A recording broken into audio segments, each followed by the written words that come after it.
It was a splendid morning in Doncaster. Wyatt was feeling very pleased with himself. His green paint gleamed in the sunshine as he sped along the line. He reached the junction just as Josie puffed in with some freight cars. Wyatt was surprised to see her. "What are you doing here, Josie? You should be at the next station by now. You're late." "I know, but these freight cars have been troublesome all morning." "That's no excuse, Josie. Nothing should stop us engines. Besides, Mr. Daniels relies on us to be on time. Now, if you excuse me, I'll be on my way."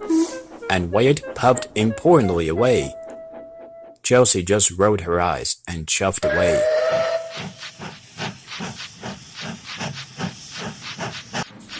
Wyatt soon arrived at the yards. It was market day. The yard was filled with the sweet smell of fruits from the station. The fruit was delivered in the big crates. Wyatt watched as strawberries, oranges, melons, and bananas were carefully loaded onto his freight cars. Then he set off for the town on the main line.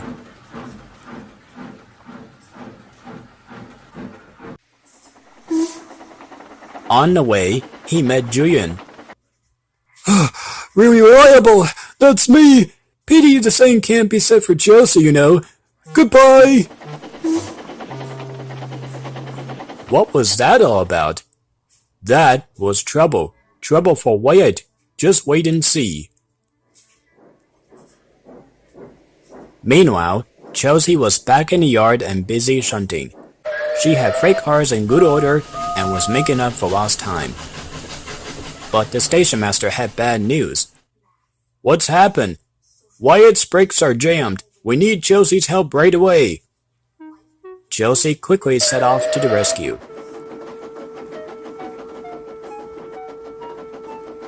She soon found Wyatt, who was stuck on the line and looking glum.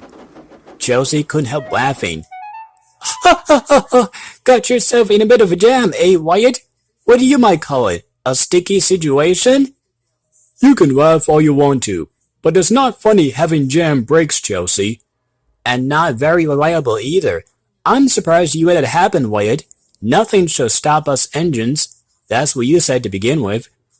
"That's enough, Josie. We need to deliver the fruits right away. Can you push these freight cars?" "Of course I can. There's no time to lose. Wyatt has done too much of that already." Wyatt angrily hissed steam as Josie was coupled to the freight cars. "Off we go! I'll have to go fast to get there in time. Those engines are so unreliable." "Shut up, Josie!" "Be careful, Josie!" But Josie didn't listen. She was eager to get the job done, and she was in a hurry.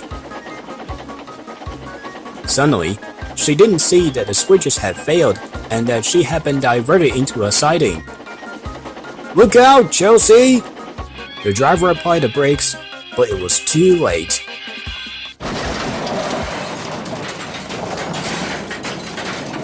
The driver and fireman had jumped clear, but squashed fruit squirted all over Josie.